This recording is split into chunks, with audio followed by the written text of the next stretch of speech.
Amém? Evangelho de Lucas, no capítulo 15, nós vamos ler do verso 11 em diante.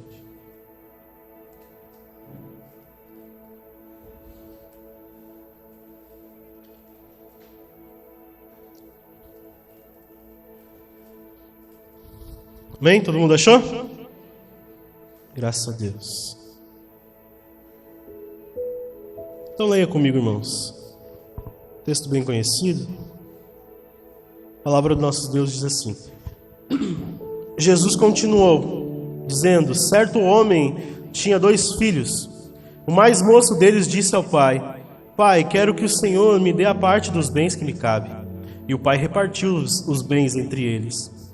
Passados não muitos dias, o filho mais moço, ajuntando tudo que era seu, partiu para uma terra distante e lá desperdiçou todos os seus bens, vivendo de forma desenfreada.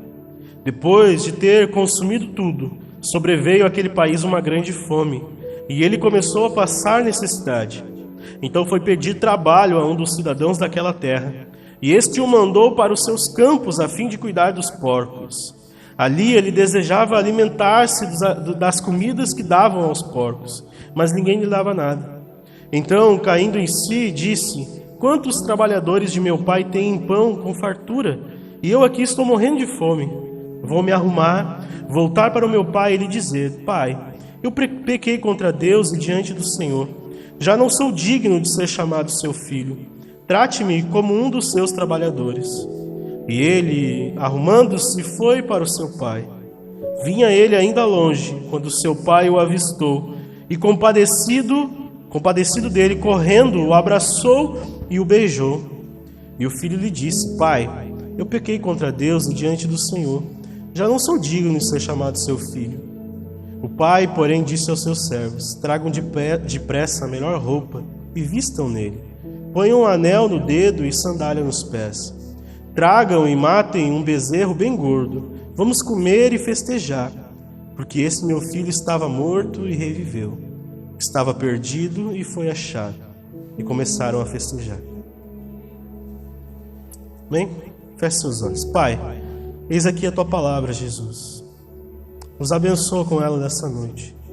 Teu Espírito, ó Pai, aplique em nós as verdades deste texto, em nome de Jesus, para que possamos, ó Deus, ter os nossos olhos abertos nessa noite. Em nome de Jesus. Amém. Amém, irmãos? Estou um pouco gripado. Amém? Então eu vou tentar dar o meu melhor aqui para vocês nessa noite. Mas esse é um texto bem conhecido, né, irmãos? Creio que a grande maioria aqui das pessoas, mesmo que não tem muito contato com a religião, conhece textos como este.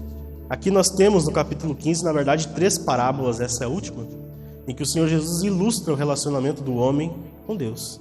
Amém?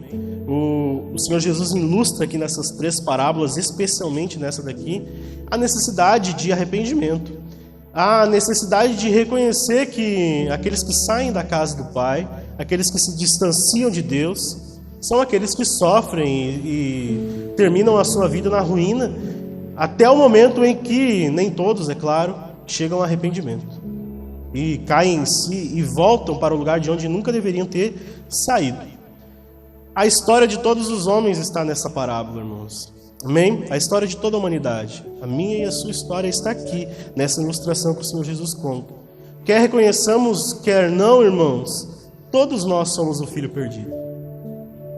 Amém? Todos nós somos o filho perdido aqui. Esse homem tinha dois filhos. Nós estamos tratando do mais moço apenas. Amém? Em outro momento a gente fala do mais velho.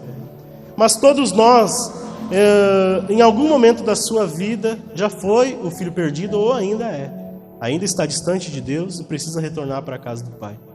Embora todos nós sejamos, irmãos, o filho perdido em algum momento da vida, nem todos são o filho perdido que foi achado. Alguns, infelizmente, continuam desencontrados. Ou como o texto mesmo diz aqui, vivendo de forma desenfreada. Algumas traduções traduzem como de forma dissoluta, ou seja, vivendo a sua vida da forma como bem entendem, sem se preocupar com Deus. Amém? Essa é uma triste realidade. Agora, irmãos, quem não se identifica e não se apropria dessa palavra, dessa parábola de Jesus, dessa ilustração, está muito longe de ser encontrado pelo Pai. E o que eu quero mostrar para vocês nessa noite, irmãos, é que antes de nós falarmos do Pai amoroso, nós precisamos falar do Filho perdido. Para que você entenda a simplicidade do amor de Deus, você precisa se reconhecer neste texto. Então nós vamos caminhar por ele, irmãos. Nós vamos ver como é que se chega à ruína. Como é que se chega ao fundo do poço? Como é que se chega ao lugar onde que existem animais imundos e você está ali junto deles? Mas nós vamos ver também, irmãos, como é que se faz para reencontrar o caminho de casa. Amém? Hoje é dia dos pais, né? Então nós vamos tratar, irmãos, de como o maior pai de todos, o Pai perfeito, trata filhos arrependidos. Amém? Então deixe sua Bíblia aberta, irmãos, para nós avaliarmos texto após texto. No verso 11, o Senhor Jesus disse: certo homem tinha 2 filhos. No 12, o mais moço deles disse ao pai: Pai, eu quero que o Senhor me dê parte dos bens que me cabem. E o pai repartiu os bens entre eles. Fica claro aqui no texto que Deus é o Pai. Amém? Todos nós entendemos isso. Amém? Nós somos o filho aqui, o filho perdido, nesse caso aqui que é descrito como o filho mais novo, mas Deus é o Pai. Todos nós, como eu disse, já foi ou ainda é esse filho. E o filho aqui, irmãos, que sai de casa é descrito como o filho mais moço. Ou seja, o caçula, o menor. A Bíblia não narra aqui qual a sua idade. Não narra aqui se ele era, como nós falamos aqui da nossa cultura, maior de idade, se ele já era responsável, se ele já tinha uma casa, uma família. Muito provavelmente não. Ele ainda vivia com seu pai. E a Bíblia diz, Jesus faz questão de dizer, ele é o mais moço, o que no mínimo nos traz uma ideia de imaturidade. Amém? O que no mínimo nos traz uma ideia, irmãos, de que este filho não era bem consciente ainda dos seus atos. Veja que o texto diz, irmãos, que ele queria algo que, primeiramente, irmãos, ele não deveria querer. Porque, na verdade, o que ele queria, irmãos, não era apenas os bens para poder gastar. Ele queria ser independente do pai. Ele queria algo que ele não deveria querer nessas circunstâncias. Sendo que nós estamos tratando de um pai aqui, que é uma ilustração do próprio Deus. Nenhum de nós deveria querer viver distante e independente do Senhor. Esse filho quis. Segundo, o texto nos mostra que, por ele ser referido como mais novo, ele não tinha maturidade para isso. Ele estava querendo algo que não tinha capacidade para ter, para gerir, para administrar. Eu sempre falo aqui para vocês, irmãos, que existem muitas pesquisas a respeito disso, de que a maioria das pessoas que recebem herança desperdiçam ela. Imagine que alguém fica construindo um legado durante a vida inteira e passa para outra pessoa que não sabe como foi construído aquele legado. Não entende a labuta diária, não entende a dificuldade, não entendeu o suor do pai, do responsável por deixar a herança e simplesmente vive a sua vida e desperdiça tudo que foi recebido. Esse filho aqui não tinha capacitação para isso, não tinha maturidade. Terceiro, irmãos, ele queria algo que ele não precisava ter. Irmãos, ele estava na casa do pai, tinha tudo, todos os recursos, tudo aquilo que poderia satisfazer o seu coração, a sua alma. Mas especialmente ele não precisava ter, porque tem um ponto aqui que é muito interessante. O pai está vivo. Vivo e lúcido. Vivo e muito bem de saúde. Vivo e podendo desfrutar, quem sabe, de longos dias. Esse pai aqui é Deus, Deus não morre. Esse filho não precisava sair da casa do pai. Mas ele queria ser órfão de pai vivo. O que o texto está nos dizendo aqui, o Senhor Jesus está usando esse exemplo, irmãos, para nos ensinar que muitos de nós queremos matar Deus. Muitos de nós queremos viver em ambientes que as pessoas ignoram a realidade de que há um ser supremo criador de todas as coisas. Muitos de nós estamos vivendo em uma sociedade que quer destruir os valores daquilo que é Deus. Quem Ele é, o seu caráter, o seu compromisso, a sua aliança que é feita com os homens. Este rapaz, esse menino aqui, está querendo ser órfão de um pai que ainda é vivo. A herança é passada adiante quando o responsável pelo legado morre. O testamento é deixado quando aquele que faz o testamento morre. Não se passa a herança adiante, não se passa o legado adiante quando a pessoa ainda está viva. Os filhos passam a usufruir daquilo que foi deixado quando os pais faltam. Este filho está dizendo: pai, eu quero sair daqui. Eu não quero mais viver contigo. Eu quero estar distante. Irmãos, pense só, todo sustento, todo abrigo, todo refúgio, todo prazer e satisfação estava junto ao pai. Mas ele ignorou tudo isso, porque queria viver às suas custas, aquém do pai. Mas veja, irmãos, que o texto diz ainda algo que é muito interessante, que mesmo com esse pedido, irmãos, ousado, indecente desse filho, a Bíblia diz que o pai repartiu os bens. Por quê? Por que o pai repartiu os bens? Irmãos, nós precisamos aprender uma coisa a respeito de Deus. A pior coisa que Deus pode fazer por qualquer um de nós é nos entregar as nossas próprias vontades. Deus não é ruim, irmãos, quando você tem um problema de saúde. Deus não é ruim quando você tem um problema financeiro. Deus não é ruim nunca, na verdade. Mas o pior castigo e punição que Deus pode fazer com você é te entregar os seus próprios desejos, as suas próprias cobiças, as suas próprias vontades. É quando Deus diz assim: então seja feita a tua vontade. O pai reparte os bens, entrega ao filho aos seus desejos, aos seus caminhos. A vontade de Deus que é perfeita, a nossa nos leva para longe de casa. A vontade de Deus que é boa e agradável, a nossa nos faz seguir caminhos que nos levam à ruína. E esse filho experimentou isso. E por isso que irmãos, essa ilustração é o resumo da história de todos os homens. Todos nós já passamos por isso um dia. Precisamos retornar por onde viemos. Imediatamente. Vocês estão me olhando apavorados. Né? A frase mais firme dessa mensagem é: agora, imediatamente, é hoje, não deixa para amanhã. Você não tem controle sobre isso. Você não tem controle sobre nada. Não pense que você tem o controle da sua vida nas suas mãos. Você não tem. O Senhor Jesus disse mesmo no Sermão do Monte que nenhum de nós pode acrescentar ao seu dia nem ao menos uma hora. Nós não temos essa capacidade. Então o dia é hoje. Amém? Os nossos caminhos nos levam para longe de casa. Veja o verso 13 comigo, irmãos. O texto diz assim: passado não muitos dias, um filho mais moço, ajuntando tudo que era seu, partiu para uma terra distante. Repita comigo: distante.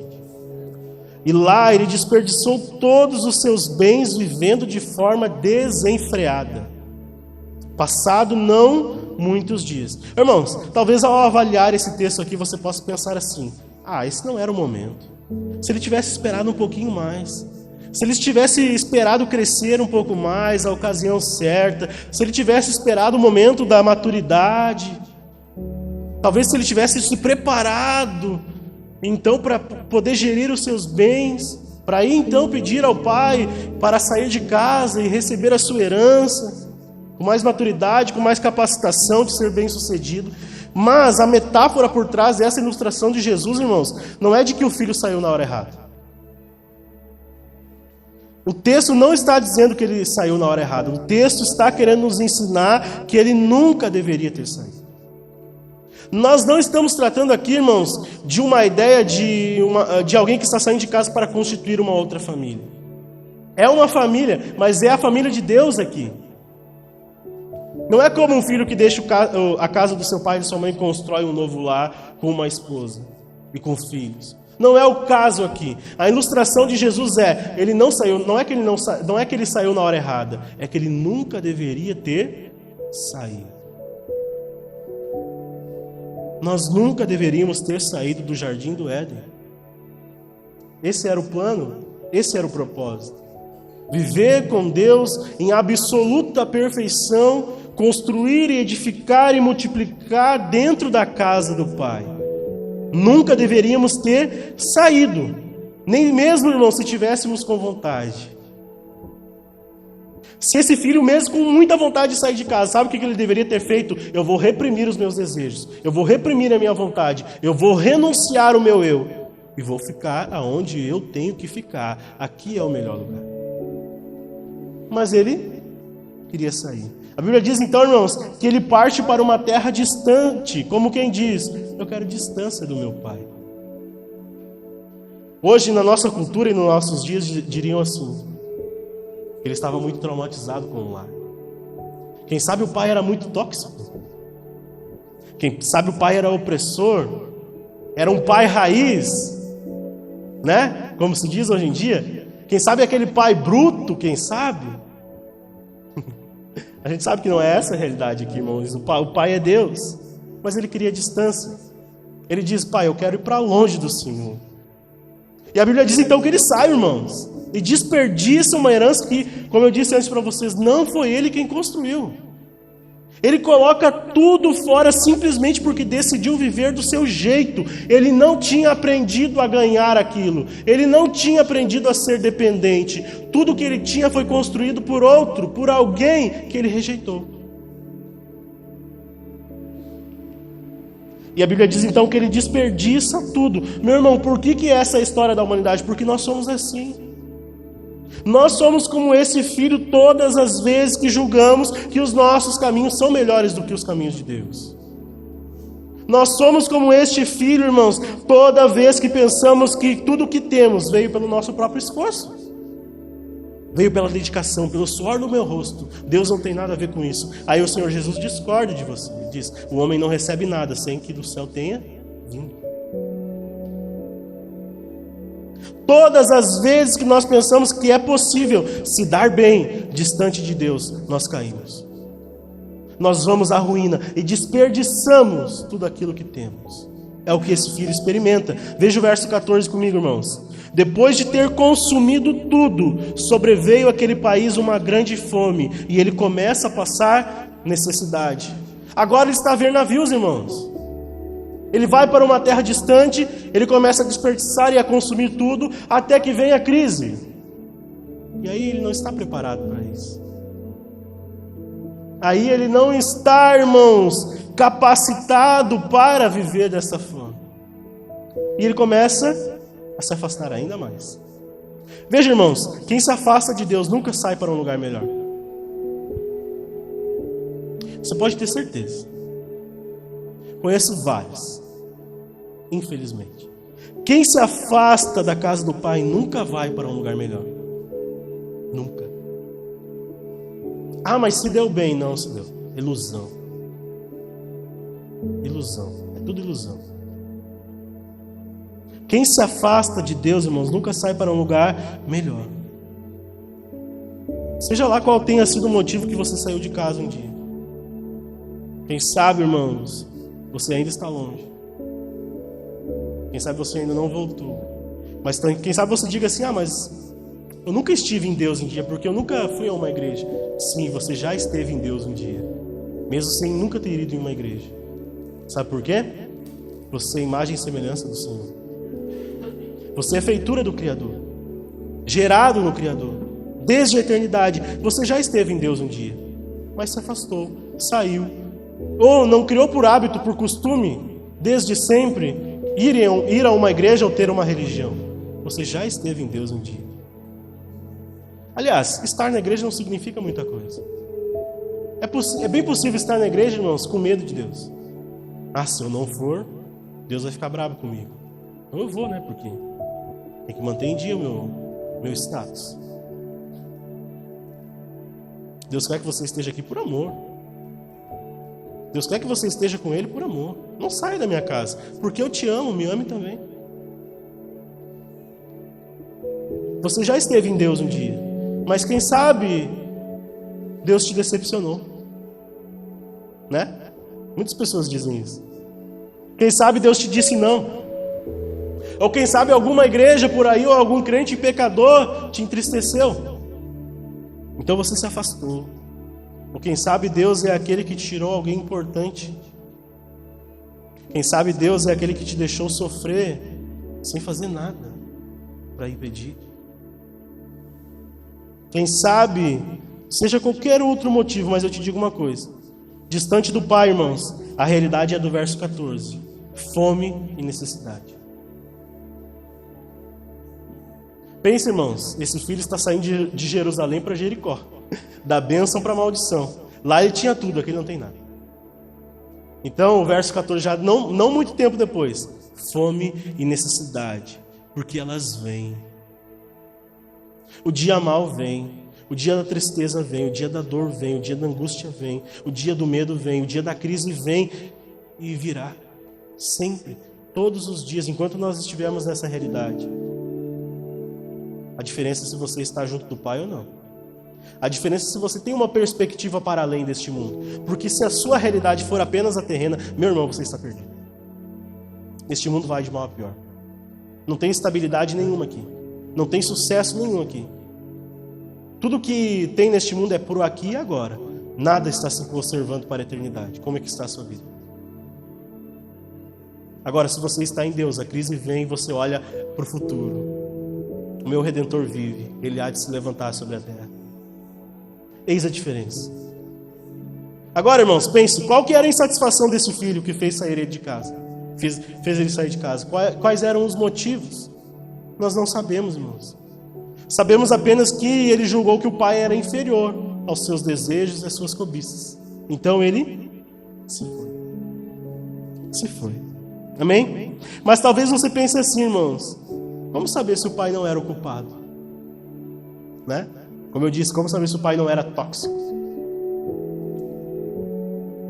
Né? Como saber se o pai não tinha culpa nesse comportamento inadequado? Bom, primeiramente, irmãos, no texto que lemos, o filho reconhece mais à frente que a culpa era dele. Amém? A culpa era dele. Mas, pense comigo, irmãos, que pai tão ruim, tão odioso, tão opressor, tão terrível é esse, irmãos? Que quando o filho faz uma proposta indecorosa, como diria Renato Russo. Que pai é esse que tão ruim ainda reparte os bens? Que pai é esse, irmão, que se fosse tão terrível, não teria expulsado o filho de casa com uma mão na frente e a outra atrás? Mas não, ele ainda é preocupado, dá a parte dos bens que lhe cabe. Será que esse pai é tão ruim? Se esse pai fosse tão terrível, não teria feito isso. Mas sabe o que acontece aqui, irmãos? Quando nós chegamos a esses textos assim e pensamos dessa forma, significa que nós sempre estamos tentando arrumar um culpado para as nossas frustrações. Os nossos comportamentos levam a consequências duvidosas, então a primeira coisa que a gente faz é ter a síndrome de Homer Simpson. A culpa é minha, eu coloco em quem eu quiser. Foi o que o casal fez no Jardim do Éden. Adão diz para Deus, foi a mulher que tu me deu. Eva diz para Deus, foi a serpente. Ou seja, a culpa não era de ninguém. A culpa era de quem? Era de Deus. O culpado pela minha ruína é o próprio Deus. Por que ele não fez algo para me impedir? Por que ele não me impediu de fazer as escolhas que eu fiz? Você não é um robô. Você não é um fantoche. Por que Deus não agiu? Ele estava ali o tempo todo, irmãos. Foi você que não viu. Foi você que insistiu em não ver. Muitas vezes nós, irmãos, achamos todas as formas e todos os jeitos de culpar a Deus, ou culpar alguém, culpar o outro. Nunca somos o próprio culpado. Sabe, irmãos, essa capacidade é mais real do que nós possamos admitir. De que temos essa tendência. A culpa é do outro, não minha. Mas vamos ver o texto. Leia o verso 15 comigo, até o 17. Diz assim: Então foi pedir trabalho a um dos cidadãos daquela terra, e este o mandou para os campos a fim de cuidar dos porcos. Ali ele desejava alimentar-se com a comida que davam para os porcos comer, mas ninguém lhe dava nada. Então, caindo em si, disse: Quantos trabalhadores do meu pai têm pão com fartura, e eu estou aqui morrendo de fome. Vamos avaliar. Pelo menos agora, ele não está mais debaixo da autoridade do pai opressor. Amém? O pai tóxico ficou para trás. Aquele que ele queria distância, está em casa. Está com outro filho lá, está tranquilo. Né? Pelo menos devemos concordar com isso, né, irmãos? Ele não está mais debaixo da autoridade do pai. Ele já não serve mais esse pai que ele queria distância. Mas ele também não alcançou a independência que ele queria. Agora ele não dependia mais do pai, mas ele dependia de estranhos. dependia de terceiros. Estava numa terra que não era sua, numa cultura que não era sua, fazendo coisas que ele não era para fazer. Isso é independência? Sabe o que acontece aqui, irmãos, e que é muito engraçado? E parece que eu poderia ficar horas pregando esse texto para você, porque ele é muito redondinho dentro das Escrituras, mas não dá, né? Não dá para pregar a Bíblia inteira numa noite. Mas você percebe claramente aqui uma coisa, irmãos. Essa situação degradante a qual ele se colocou é a ilusão do pecado. Essa é a ilusão do pecado, irmãos. O pecado nos coloca em miragens como esta. É como estar no deserto e ficar vendo miragem. O pecado nos faz pensar que nós poderíamos ser independentes. Mas eu te digo uma coisa, você nunca será livre. Você nunca será livre. Por quê, irmãos? Porque ou você serve a Deus, ou você serve ao pecado. Você foi criado para servir. Você foi criado para o serviço. Ou você serve a Deus, um Pai amoroso, ou você se torna escravo do pecado. E o pecado não tem compaixão, irmãos. Satanás não tem compaixão. Ou você serve a Deus por amor, ou você se coloca debaixo de um cabresto. Uma servidão sem amor. Aqui é sem casa, sem herança, sem família, sem propósito, sem destino, sem amanhã. Quem sabe você já esteve numa situação como essa. Eu não conheço a sua vida, meu irmão, mas quem sabe você já passou por coisas que você esteve no fundo do poço, como esse rapaz aqui. Não tinha ninguém para te socorrer. Os terceiros não ajudam. Eu falei numa live no Instagram esses dias, irmãos, que este é o problema de viver de contar com a boa vontade dos outros. Nem sempre você encontra bons samaritanos no caminho. A maioria das pessoas não está nem aí. O único que sempre se preocupa, o único que sempre dedica tempo e disposição para te encontrar é o próprio Deus.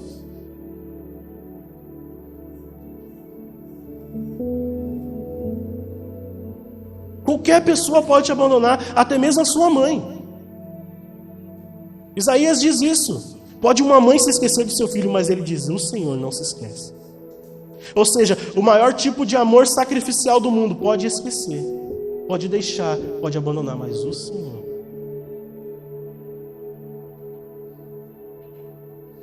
Você nunca será livre. Ou você serve a Deus, ou você vive debaixo da servidão do pecado. Agora eu te faço uma pergunta, irmãos.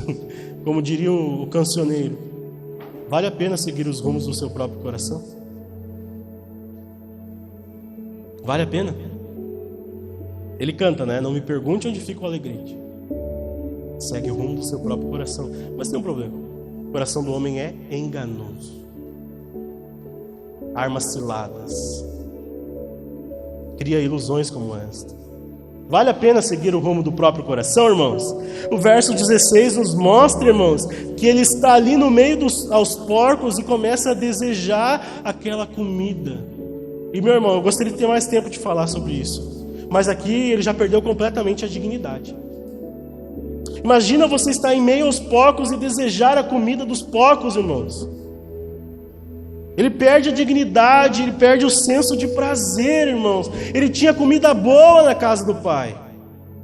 Agora está desejando lavagem, ração, sei lá, comida podre. O senso, irmãos, de diferenciar o que é apetitoso, o que não é, ele perdeu completamente.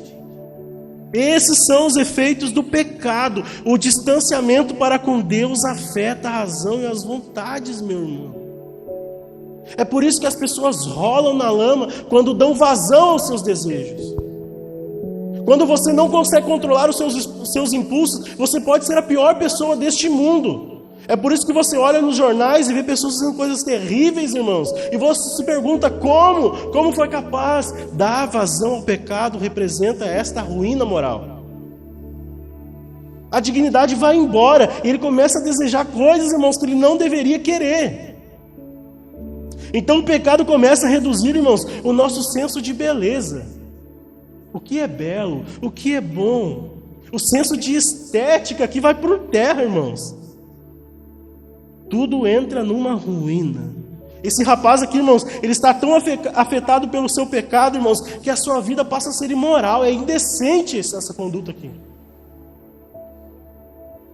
Percebam uma coisa, irmãos, ele está em meio aos porcos, sendo humilhado, desejando, irmãos, um alimento destinado a animais considerados imundos. Você precisa entender o texto, a cultura da época. Esse rapaz, irmãos, dentro da cultura dos judeus, os porcos representavam uma imundícia. Para começar, eles não poderiam comer, não poderiam lidar com os porcos, porque eles eram considerados animais impuros. Ou seja, Jesus está retratando aqui, irmãos, um lugar de maldição. Um judeu ouvindo isso diria, é o caos. Isso é terrível. Não que tenha alguma coisa errada lidar com o porco. Meus irmãos, vamos entender a cultura e, né, aplicar o contexto.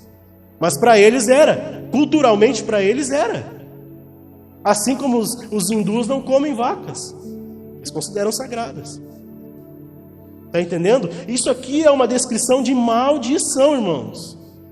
Ninguém daria um alimento apetitoso, uma comida agradável, irmãos, aos porcos. Como eu disse, dá lavagem, resto, comida estragada, comida mal cheirosa, ração. É isso que ele está desejando, irmãos. O Senhor Jesus está dizendo que o pecado faz semelhante a animais. Perceba uma coisa. É claro, irmãos, que a sua vida é mais valiosa do que qualquer animal neste mundo. Eu disse lá no início, você é imagem e semelhança de Deus. O problema é que o pecado vai afetando essa imagem. O pecado vai ofuscando a imagem de Deus na sua vida. Você precisa ser resgatado deste mal. Amém? Mas, irmãos, veja o que acontece quando ele cai em si no verso 17. Diz assim: então caindo em si ele disse, quantos trabalhadores de meu pai têm pão com fartura e eu estou aqui morrendo de fome. Irmãos, eu quero te dar um alerta bem sério aqui nessa noite. Não se acostume com o pecado, irmãos. Sabe, a gente tem uma tendência de transformar essa parábola aqui meio que numa história de amor. E o foco está lá no final, né? Na restauração. Mas a maior parte da parábola, irmãos, é trazendo a descrição da ruína. O que o Senhor Jesus está tentando nos ensinar é: o pecado é terrível. Não se acostume, não se conforme, não trate como algo irrelevante. Você precisa ser liberto. Não se sinta bem com o mal, irmãos. Não tolere a maldade. Não tolere viver, irmãos, como pessoas que estão vivendo como este menino aqui. O texto diz, irmãos, que quando ele cai em si, ele percebe: eu estou morrendo de fome. O pai era o alimento. Eu estou morrendo de fome. Sabe por quê, irmãos? Comer com os porcos não é aceitável quando se tem um banquete que foi deixado em casa. Nenhum de nós deveria aceitar isso, irmãos. A avaliação que ele faz é: na casa do meu pai até os trabalhadores têm pão e fartura, e eu estou aqui desejando comer imundícia. Que maldição. Que coisa terrível. Não aceite viver desta forma. É isso que ele percebe, irmãos. Então ele diz: eu preciso voltar. Eu preciso voltar imediatamente. Isso aqui não é alimento de verdade. É o momento aqui, irmãos, em que ele para de fingir que viver sem Deus é agradável. É o momento em que ele decide sair dessa ilusão de que viver longe de Deus é algo passível, irmãos, de ser vivido. O momento que ele cai em si é que ele percebe: todos os meus desejos, todas as minhas cobiças, nada disso valeu a pena. Quem sabe você diga assim a respeito de viver com Deus, irmãos: portanto que eu tenha dinheiro, portanto que eu tenha saúde, portanto que eu tenha um bom emprego, portanto que eu tenha capacidade de ter lazer nos fins de semana, deixa Deus para lá. Se um dia eu precisar, talvez eu vá. Se um dia eu chegar numa situação terrível, uma condição como essa, que daí eu vou para o Senhor. Meu irmão, não seja responsável consigo mesmo. O Senhor Jesus disse assim, do que vale o homem ganhar o mundo inteiro e perder a sua alma? Não tolere, irmãos, viver dessa forma. Veja o verso 18, já estou quase encerrando. O texto diz assim: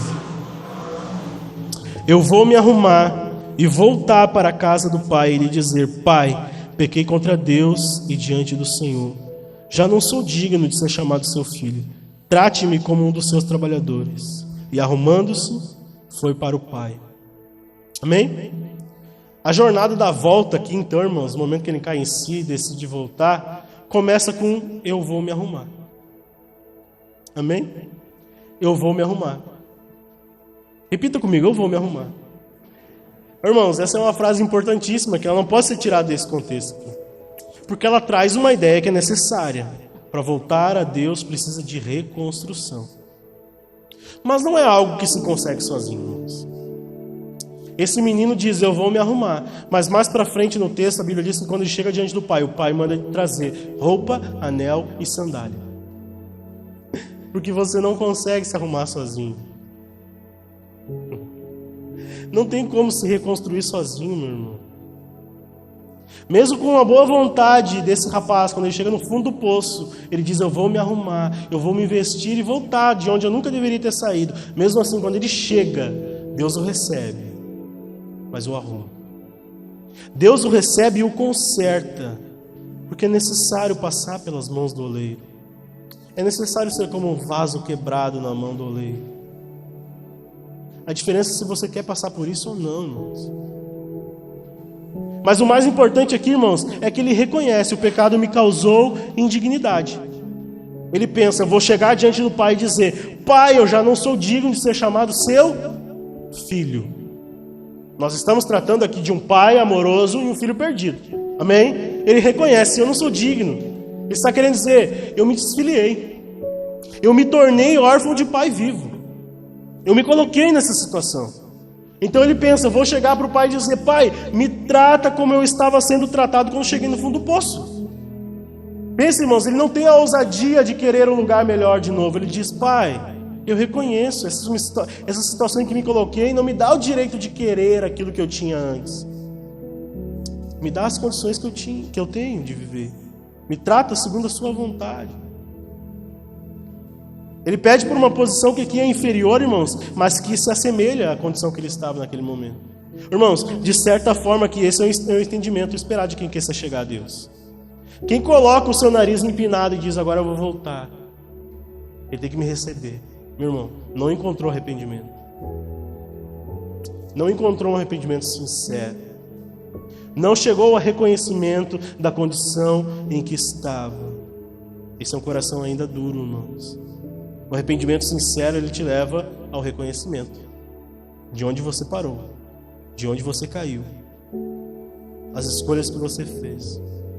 Essa é uma avaliação que deve ser feita todos os dias. Amém? Os olhos precisam ser abertos, irmãos. Deus não pretende te deixar da mesma forma. Quem sabe até hoje você está reprimindo o seu desejo de se achegar a Cristo, porque muitas pessoas pensam assim: ah, mas eu tenho um vício, por exemplo. Eu tenho um vício, eu tenho um pecado, eu tenho uma situação e eu estou lutando com isso a minha vida inteira, com as minhas próprias forças, não estou conseguindo deixar. Meu irmão, não é isso que Deus espera de você. Quem arruma um filho aqui é o pai. A única coisa que se espera é que ele volte. O Senhor Jesus disse: venha, como você está, os cansados, os sobrecarregados, os oprimidos, venham até mim. O meu fardo é suave. Meu jugo é suave, meu fardo é leve. Apenas volte, é o que se espera aqui. Deus pretende te transformar. Na hora certa você será liberto. Pelo poder do Espírito Santo, pelo amor de Deus o Pai, você será liberto das suas armadilhas. Você será liberto das suas cadeias. Tudo tem o tempo certo diante do Senhor. Mas o que se espera de você é voltar. É voltar. Amém, irmãos? Que se espera que você volte. Para encerrar, irmãos, como que o pai o recebe? Leia o verso 20 comigo. E arrumando-se foi para o pai. Vinha ele ainda longe, quando seu pai o avistou. E compadecido dele, correndo, o abraçou e o beijou. Como é que esse pai recebe de volta, irmãos? Preciosidade. Como que você receberia um ingrato como esse? Os pais que estão aqui, o que vocês fariam com um filho ingrato desse? Que começa o texto aqui com uma proposta indecente, querendo distância de você, preferindo que você estivesse morto para usufruir dos seus bens. Como que você receberia de volta? Você seria receptivo, irmãos? Os pais aqui. As mães também. Ou vocês fariam jogos emocionais, chantagem? Quem sabe você buscaria vingança? Ou quais seriam as suas exigências para perdoar? Meu filho, eu até te perdoo, mas o que você fez é muito grave. Então você vai ter que me recompensar. Como é que você agiria? Bom, essa é uma avaliação pessoal. Guarde para você. Mas o Senhor Jesus nos diz aqui uma coisa, irmãos. Como que Deus, o Pai, nos recebe? Primeira coisa que ele diz no verso 12, no verso 20, irmãos. Que o Pai avistou o filho de... Repita comigo. O Pai avistou o filho de... longe. Sabe por que ele avistou de longe, irmãos? Ele estava esperando. O irmão mais velho, que a gente não leu, não está no portão esperando. Não está na janela da casa esperando. Os servos, os trabalhadores, os amigos ali não estavam esperando. Quem que estava esperando? O Pai.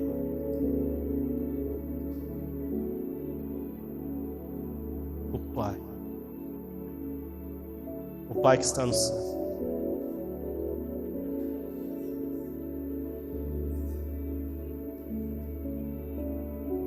O Pai estava esperando, ele avistou de longe.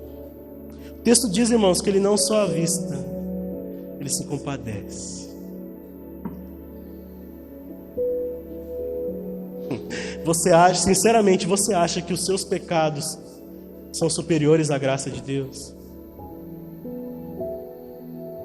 Você acha sinceramente que aquilo que você fez de terrível nessa sua vida pode te afastar do amor de Deus? Você acha sinceramente que você pode ter feito as piores coisas deste mundo e esse Deus maravilhoso não pode te perdoar? Não deixe que o pecado te coloque numa ilusão, irmãos. Saia disso. O Pai está esperando para te ver de longe, compadecido, tão amoroso, tão bondoso. A Bíblia diz que quando o Pai avista ele de longe, que se compadece, o Pai toma uma atitude. O que ele faz, irmãos? Ele corre. Porque ele está esperando. Porque ele está ansiando. Ele deseja isso. Volte hoje para a casa do Pai. A Bíblia diz que ele corre e chega em direção ao filho e o abraça e o beija. Irmãos, perceba uma coisa, o pai nessa ilustração aqui é o único que não está errado. É ou não é verdade? Todo mundo está errado aqui nessa ilustração, menos o pai. Mas quando ele vê o filho voltando, ele age sem vaidade, irmãos. É sem reservas. É próprio do único Deus que se fez carne e habitou entre nós. Como Paulo diz aos Filipenses, capítulo 2, mesmo sendo Deus, ele não julgou que ser igual a Deus era algo que ele devesse se apegar, antes se esvaziou, assumiu a forma de servo, se fez pequeno, se fez homem, foi obediente até a morte, e a morte de cruz. Esse é o Deus das Escrituras. Não é o Deus que está no Monte Olimpo, acima dos demais. Não se mistura com essa gentalha. Não, é o Deus que corre, que abraça, que beija. É assim que o Pai recebe, irmãos. Ele age aqui sem reservas. Não tem milindres, não tem chantagem. Preciosa essa graça, irmãos. O filho reconhece, o verso 22, para encerrarmos. Ele diz: o pai, porém, disse aos seus servos: tragam depressa a melhor roupa e vistam nele. Ponham um anel no dedo e sandália nos pés. Tragam e matem um bezerro gordo e vamos comer e festejar, porque este meu filho estava morto e reviveu. Ah, mas ele não morreu quando chegou nos porcos. Estava morto espiritualmente, irmãos.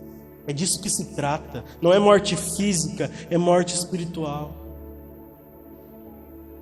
Ele estava morto e reviveu. Estava perdido e foi achado. Vamos festejar. É o Pai que veste, né, irmãos? É o Pai que restitui. Mas perceba, ele restitui aqui, irmãos, a uma posição anterior. Não, meu filho, nada de ser empregado. Você não será servo aqui. Você será filho amado, desejado. Eu te reconduzi até aqui. Ele é recebido com amor, com honras, com festa, daquelas que o Senhor Jesus disse, que o céu faz festa quando os pecadores arrependidos voltam. O Pai diz, vamos festejar, vamos nos alegrar, porque este filho foi reencontrado. O filho arrependido aqui, irmãos, volta à casa do Pai amoroso. É o que Deus espera de cada um de nós, todos os dias, em nome de Jesus. Se coloque de pé.